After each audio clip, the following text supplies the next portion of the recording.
7:45 now. As some employees are returning to the office for the first time in a while, some say they would rather quit than return to the office full time. It's an issue companies continue to face, and to tell us more is recruitment expert Jason Wachtel. Jason, thanks for being with us this morning. Thank you for having me. All right, so give us the new statistics on this. What are you seeing? I believe that the recent stats say over 40% of the employees would rather quit than go back to work full time. And I think that's going to be a growing number if employers make employees return to the office without a hybrid schedule. And Jason, at the beginning of the pandemic, it was quite a transition for many of us to learn how to work from home. We turned our dining room tables into desks. We saw videos of people working from home that went viral, that were fails, But now the tables have really turned. So what are some of the top reasons why employees would rather quit than return to the office full time? Well, I think, as you pointed out, when we all went remote March 13th, I think it was 2020, I know at JW Michaels, I said, how are people going to hire employees if they can't meet them face to face? But I think, as we've seen, most businesses have thrived during the pandemic, where employees are actually more efficient than less efficient. So employees are saying, why do I have to do that 2-hour commute each way if I can do my job at home, save some time, and be as efficient as possible? I think that's the evolution that we're seeing, is that employees are doing a great job working remotely and don't think it's as necessary to be in the office 5 days a week. Very interesting. So how are companies adapting to attract and retain the employees?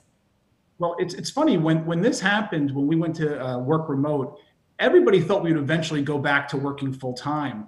But as I mentioned, most firms have seen that their productivity has gone through the roof. And if you've been able to have your business thrive during this time, it's sort of crazy not to think to offer this hybrid model to your employees, because that's what everybody wants. So I think now most companies are going to a hybrid schedule, and the ones that are very reluctant to do so are going to see a lot of disgruntled employees and a lot of employees that are most likely going to be looking for new employment at firms that are offering some type of hybrid schedule. So you feel that hybrid workflows will be the future of the workforce, at least in terms of those that work in an office, right? Absolutely. I don't see how a company is not going to offer a hybrid schedule if they want to retain their talent. But equally as important is obtaining the best talent the marketplace has to offer. New employees are looking at what your hybrid schedule is just as much as compensation. And if you don't offer that, you're going to be at a disadvantage. Jason, I have to ask you, are you seeing this as an issue in career fields across the board, or is there certain fields where it's more prevalent?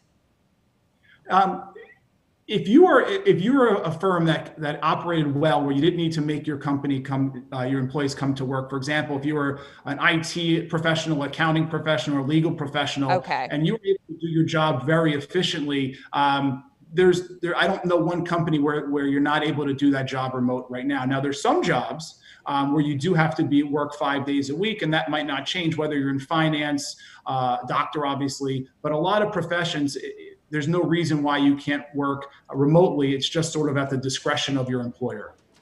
All right, for more information, visit jwmichaels.com. Thank you so much for joining us this morning, Jason. Thank you for having me.